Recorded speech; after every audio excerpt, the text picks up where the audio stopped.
Hello student, आज हम लोग पावर के बारे में डिस्कस करेंगे जो क्लास 11th का एक इम्पोर्टेंट टॉपिक है। तो पावर, पिछले क्लासेस में हमने पावर के बारे में बहुत सारी बातें जानी। नॉर्मली हम लोग जानते हैं कि power is the rate of doing work, या नहीं तो दूसरे तरीके से हम कह सकते हैं कि वो क्या है, ट्रांसफरिंग द एनर्जी। एनर्जी को वो क्या करता है, ट्रांसफर करता है। तो नॉर्मली हम लोग पावर के बारे में जानते हैं कि पावर जो होता है वो W/T होता है। W को हम लोग किस चीज में मेजर करते हैं, जूल में। टाइम को सेकेंड में, इसको हम बोलते हैं जूल पर सेकेंड। इसी 1 जूल पर सेकेंड को ही हम कहते हैं 1 वाट, जो हमारा SI यूनिट है पावर का। अब नॉर्मली पावर तो, नॉर्मल पावर हम लोग जानते हैं, लेकिन पावर 3 तरह के माने गए हैं। एक बेसिक पावर है, दूसरा मैकेनिकल पावर है, और तीसरा इलेक्ट्रिकल पावर है। बेसिक पावर जो है, जो rate of change of kinetic energy है, वो बेसिक पावर है। ये है चेंज इन काइनेटिक एनर्जी। जब काइनेटिक एनर्जी में जो चेंज है उसको टाइम से डिवाइड करेंगे, एक स्मॉलर टाइम से, तो हमको एक बेसिक पावर मिलेगा, जिसका यूनिट जो वाट है वही वाट होगा। एक मैकेनिकल पावर होता है, जो मैकेनिकल पावर को अगर हम निकालेंगे तो फोर्स को अगर वेलोसिटी से मल्टीप्लाई कर देते हैं, तो इससे हम एक मैकेनिकल पावर निकालते हैं। इससे हम एक मैकेनिकल पावर निकालते हैं जो फोर्स इंटू वेलोसिटी होता है। इसका भी यूनिट हम वाट के रूप में ही निकालते हैं। जनरली मैकेनिकल पावर जो है 1 HP के रूप में निकलता है, ये HP के रूप में निकलता है। और 1 HP जो होता है 746 वाट के बराबर होता है। 1 HP कितने के बराबर होता है, 746 वाट के बराबर। ठीक है, ये बात समझ में आ गई। फिर तीसरा है इलेक्ट्रिकल पावर। जो इलेक्ट्रिकल पावर हम लोग निकालते हैं वो वोल्टेज इंटू करंट के रूप में निकलता है। और वोल्टेज इंटू करंट के रूप में निकलता है तो वोल्टेज के लिए V लिखते हैं, करंट के लिए I लिखते हैं। वोल्टेज के लिए वोल्ट लिखेंगे, I के लिए एम्पियर लिखेंगे। और ये जनरली हम लोग जो वाट में निकालते हैं, तो ये हम 1 किलो वाट के रूप में निकालते हैं। जो 1 किलो वाट जो है हमारा कितने के बराबर था, 1000 वाट के बराबर। तो ये नॉर्मली हमारे पास 3 तरह के पावर है। अब आगे हम लोग कुछ इंस्टेंटेनियस पावर के बारे में जानेंगे। इंस्टेंटेनियस पावर के बारे में, तो पावर जो होता है मेरा क्या होता है, स्केलर क्वांटिटी होता है। पावर क्या होता है, स्केलर क्वांटिटी होता है। तो इसलिए यहाँ पर हम लोग यूज करेंगे स्केलर प्रोडक्ट का। इसलिए यहाँ पर हम लोग यूज करेंगे स्केलर प्रोडक्ट का। थोड़ा सा इंस्टेंटेनियस पावर को थोड़ा डिफाइन करेंगे, तो डिफाइन हम इस तरह से कर सकते हैं। इसको डिफाइन करने के लिए हम लोग लिख सकते हैं, ये पावर को हम लोग लिख सकते हैं dW/dt। ठीक है, dW को हम लोग लिख सकते हैं F इंटू DR अब बाय dt। ये F, और ये लिख सकते हैं DR/dt। और DR/dt को हम लोग क्या लिख सकते हैं, F इंटू भी लिख सकते हैं। ठीक है, तो जब भी इंस्टेंटेनियस पावर निकालेंगे तो हम लोग डॉट प्रोडक्ट का यूज करेंगे। किसका, और ये पावर हो जाएगा F.V हो जाएगा, और यही F.V हो जाएगा FV cos थीटा। ये हमारा डॉट प्रोडक्ट हो गया। अब थोड़ा सा इसी चीज को अब समझते हैं कि अगर इंस्टेंटेनियस पावर अगर हमको निकालना है किसी रोटेशनल सिस्टम में, तो हम लोग कैसे फाइंड आउट करेंगे। तो कोई रोटेशनल सिस्टम है, जैसे यहाँ पर एक हम रोटेशनल सिस्टम, यहाँ पर डायग्राम हमने बनाया है कि ये इस तरह से रोटेशनल सिस्टम है इसका। और इसमें हमको इंस्टेंटेनियस पावर देखना है। तो इंस्टेंटेनियस पावर जो होता है, ये टॉर्क एक तरह का फोर्स होता है, और ये वेलोसिटी, तो ये एंगुलर वेलोसिटी को हम लोग ओमेगा से रिप्रेजेंट करते हैं।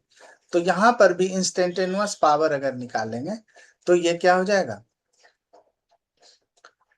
इसको टाव बोला जाता है, टाव इंटू ओमेगा हो जाता है। और ये क्या हो गया, ये स्केलर प्रोडक्ट होगा, ये क्या होगा, स्केलर प्रोडक्ट होगा। ठीक है, इसको हम लोग कहेंगे स्केलर प्रोडक्ट।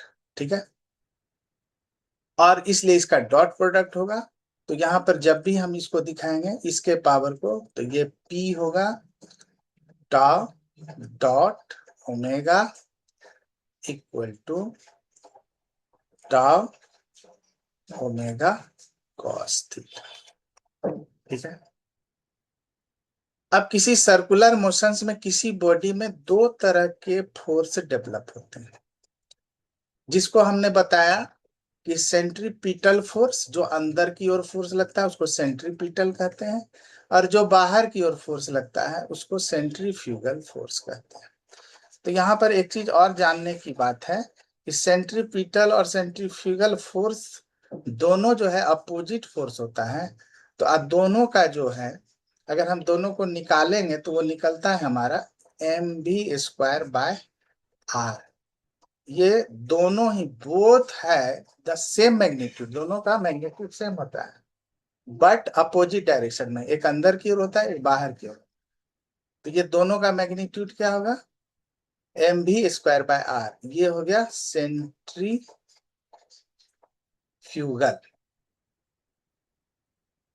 और वो बराबर होता है कि इसके सेंट्रीपिटल।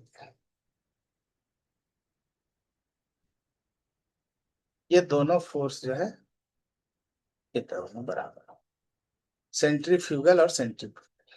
तो यहाँ पर इस डायग्राम में इसी चीज को दिखाया गया है। ठीक है, अब थोड़ा सा एक बेसिक चीज समझ लेते हैं कि जब हमने बोला प्रोडक्ट के बारे में, W क्या है, वर्क। ठीक है, वर्क हमारा क्या है, फोर्स इंटू वेलोसिटी। ठीक है, वर्क जो होता है वो स्केलर होता है, वर्क क्या होता है, स्केलर। फोर्स क्या है, वेक्टर होता है। वेलोसिटी भी क्या है, ये वेक्टर है। लेकिन ये जो रिजल्ट है स्केलर का, फोर्स को जब वेलोसिटी से मल्टीप्लाई करते हैं तो मेरे को वर्क निकलता है। अब वर्क क्या है हमारे पास, स्केलर क्वांटिटी है, तो इसमें जब यूज करेंगे हम, तो इसमें हम यूज करेंगे डॉट प्रोडक्ट का। ये बात समझ लेंगे, इसमें क्या यूज करेंगे, डॉट प्रोडक्ट का यूज करेंगे। लेकिन दूसरे केस में अगर हम एक और लेते हैं,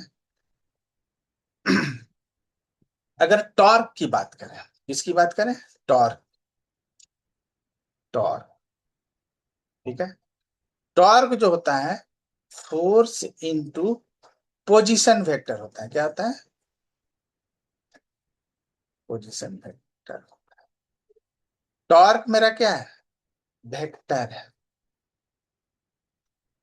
फोर्स क्या है, ये भी मेरा वेक्टर है। ये पोजीशन वेक्टर क्या है, ये तो ऑलरेडी वेक्टर है।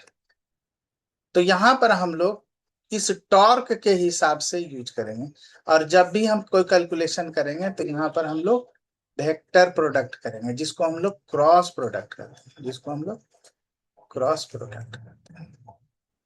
अब हम लोग पावर से रिलेटेड कुछ न्यूमेरिकल प्रॉब्लम को सॉल्व करेंगे। जैसे पहला नंबर न्यूमेरिकल हमको दिया हुआ है कि a motor pump set lift 300 kg of water per minute from a well of depth 20 meter and delivers to height of 20 meter. Find its power. हमको इसके पावर को निकालना है। तो मेरे को क्या क्या दिया हुआ है, तो हाइट क्या हो गया, सॉल्यूशन,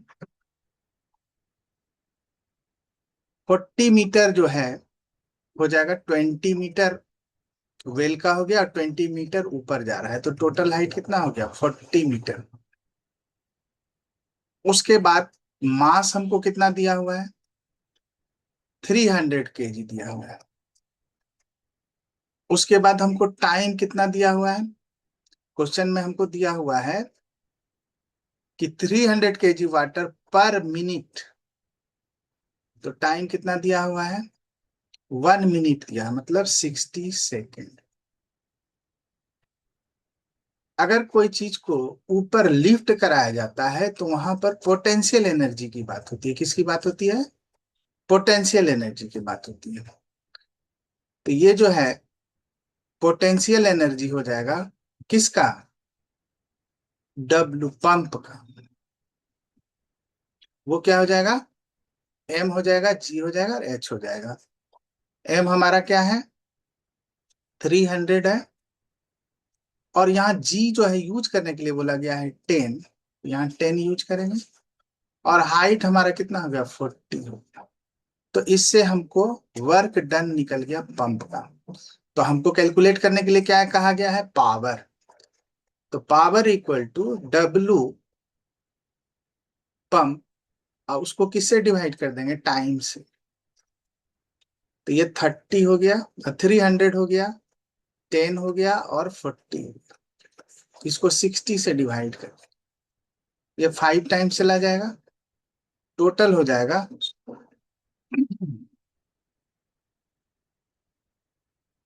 2000 वाट, जिसको हम लोग बोलेंगे 2 किलो। तो यही प्रॉब्लम था, यही सॉल्यूशन। चलिए अगले क्वेश्चन की ओर बढ़ते हैं।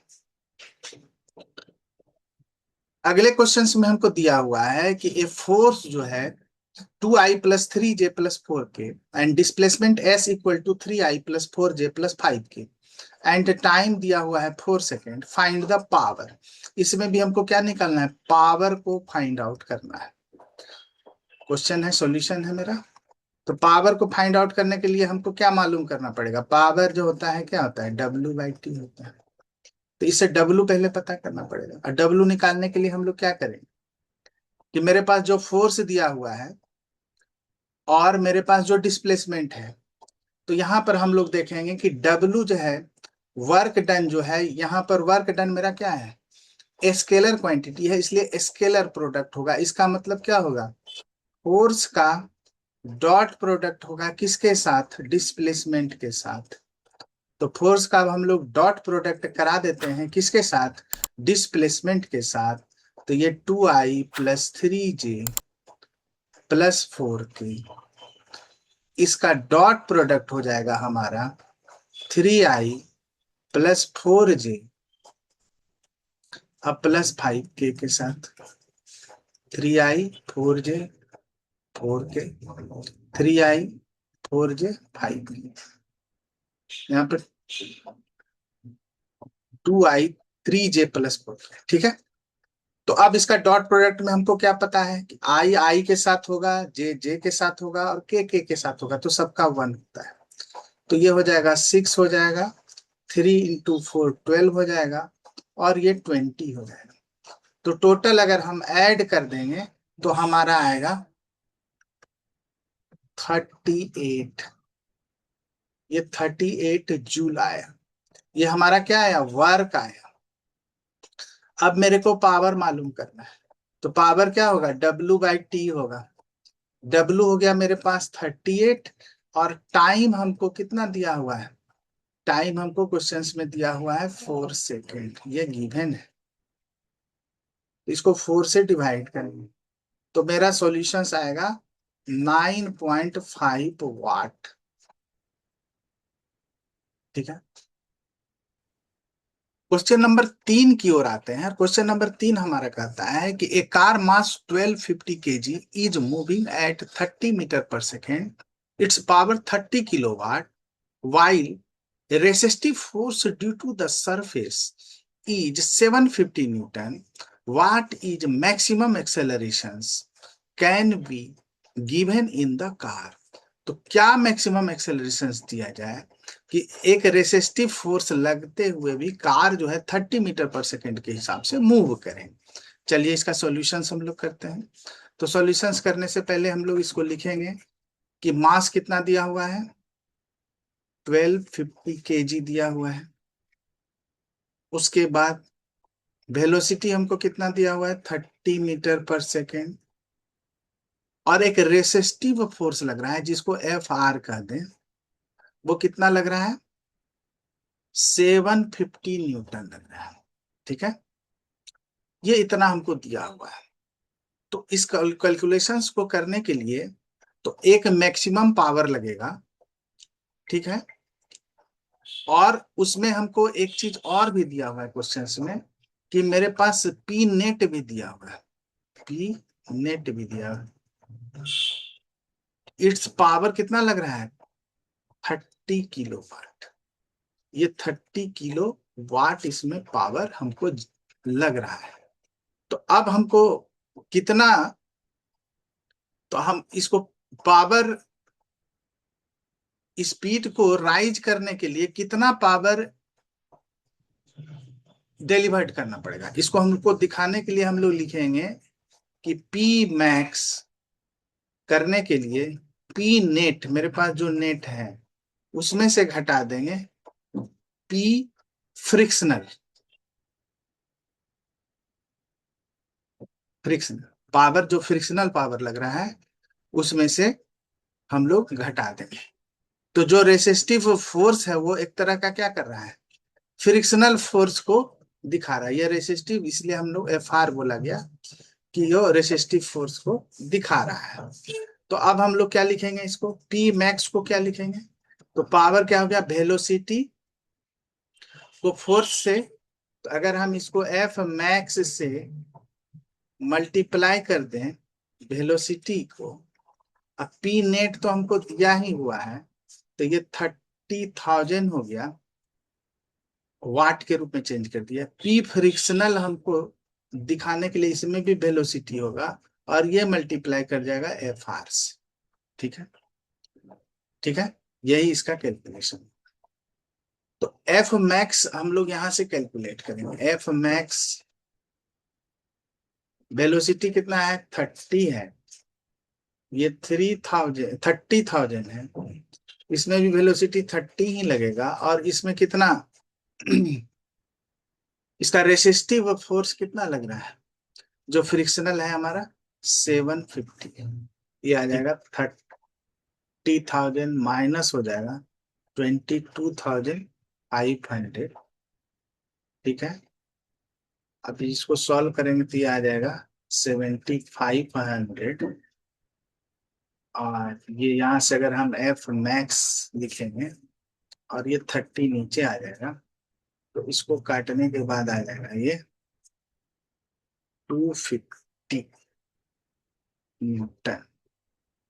ठीक है, इस एफ मैक्स को क्या लिख सकते हैं, इसको लिख सकते हैं M × A, और ये हो जाएगा 250।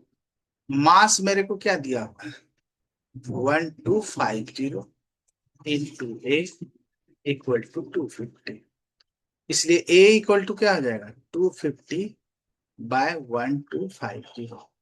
अब जब इसको सॉल्व करेंगे तो ये आ जाएगा 1/5, और इसको पूरी तरह से सॉल्व करेंगे तो ये आ जाएगा 0.20 मीटर पर सेकेंड। इसका जो एक्सेलरेशन होगा यही आएगा। ठीक है, अब अगले क्वेश्चंस की ओर बढ़ते हैं। मेरा जो अगला क्वेश्चन है, in a factory to lift 2000 kg of metal through a distance of 12 metre in 1 minute, find the minimum horse power of the engine to be used. तो यहां पर हमको पावर दिखाना है हॉर्स पावर के रूप में। तो मेरे को सॉल्यूशन सब करेंगे, तो सॉल्यूशन अगर हम करेंगे तो यहां पर हम पहले दिखाएंगे इसका कि मास हमको कितना दिया हुआ है, 2000 kg दिया हुआ है। उसके बाद लिफ्ट अगर हम करा रहे हैं तो वो हाइट हो गया, वो हाइट कितना हो गया, 12 मीटर हो गया। टाइम मेरे को कितना दिया हुआ है, 1 मिनट दिया हुआ है, कितना मतलब हुआ, 60 सेकेंड। यहां तो कोई बात नहीं। अब यहां पर एक चीज समझेंगे कि किसी चीज को अगर ऊपर उठा रहे हैं तो वहां पर पोटेंशियल एनर्जी लग रहा है, क्या हो रहा है, और पोटेंशियल एनर्जी के द्वारा जो वर्क डन होता है वो mgh होता है। पोटेंशियल एनर्जी के द्वारा जो वर्क डन होता है वो mgh होता है। एम हमारे पास क्या है, 2000 है, और जी यहाँ पर 10 यूज करने के लिए कहा गया, और हाइट मेरा कितना है, 12 मीटर है। ठीक है, ये जूल। तो पावर अब हमको निकालना है, तो पावर क्या हो जाएगा, W/T हो जाएगा। W कितना हो गया, 2010 × 12, और टाइम हमको 60 सेकेंड दिया हुआ है, तो ये 2 टाइम चला गया, ये 4000 वाट हो गया। अब मेरे को क्वेश्चंस में दिया है कि आप इसको हॉर्स पावर में चेंज कीजिए। तो वी नो, हम लोग को पता है कि 746 वाट = 1 HP। इसलिए 1 वाट = कितना आ जाएगा, 1/746। इसलिए हमको कितना है, 4000 वाट। तो 1/746 × 4। जब आप इसको सॉल्व करोगे तो इसका आंसर आएगा 5.36 HP। यही इसका आंसर आएगा। अगला क्वेश्चन है हमारा, a water pump lift water from a level 10 metre below the ground. ठीक है, water is pumped at the rate of 30 kg/min। Find the minimum horse power of the engine. ठीक है, तो अब हम कितने हाइट से हमको ऊपर लाया जा रहा है, कितने हाइट से ऊपर लाया जा रहा है, सॉल्यूशन। एच हमको कितना दिया हुआ है, 10 मीटर दिया हुआ है। अब यहां पर हम देख रहे हैं कि पंप का रेट क्या है, 30 kg/min। तो मास अगर देखेंगे तो 30 kg है। अब कितना टाइम में जा रहा है, वो 1 मिनट में जा रहा है, तो 1 मिनट मतलब कितना हो गया, 60 सेकेंड। अब किसी भी चीज को नीचे से ऊपर लाया जा रहा है तो यहाँ पर पोटेंशियल एनर्जी का यूज किया जा रहा है। किसका यूज किया जा रहा है, पोटेंशियल एनर्जी। तो पोटेंशियल एनर्जी के थ्रू जो वर्क डन होगा वो क्या होगा, mgh होगा। तो W क्या हो जाएगा, M हमारे पास कितना है, 30 है, और G यहाँ पर हम लोग को यूज करने के लिए कहा गया है। यहाँ पर हम लिख देते हैं कि G जो हम यूज करेंगे 10 मीटर/सेकेंड के हिसाब से, 10 मीटर/सेकेंड स्क्वायर के हिसाब से यूज करेंगे। ठीक है, तो यहाँ पर पोटेंशियल एनर्जी जो है, ये W जो है ये क्या हो जाएगा, mgh हो जाएगा। M मेरे पास 30 है, G का वैल्यू यहाँ पर 10 डालेंगे, हर हाइट भी मेरा 10 है, तो ये कितना निकला, ये जूल में निकला। अब यहां से हम पावर निकालेंगे, हम यहां से क्या निकालेंगे, पावर निकालेंगे। तो पावर क्या हो जाएगा, W/T हो जाएगा। W हमारे पास कितना निकला, 30 × 10 और टाइम हमारे पास 60। ये 2 टाइम चला गया, ये 5 टाइम चला गया, इसका मतलब 50 वाट हो गया। बस सिंपल कैलकुलेशन है। We know 746 watt = 1 HP।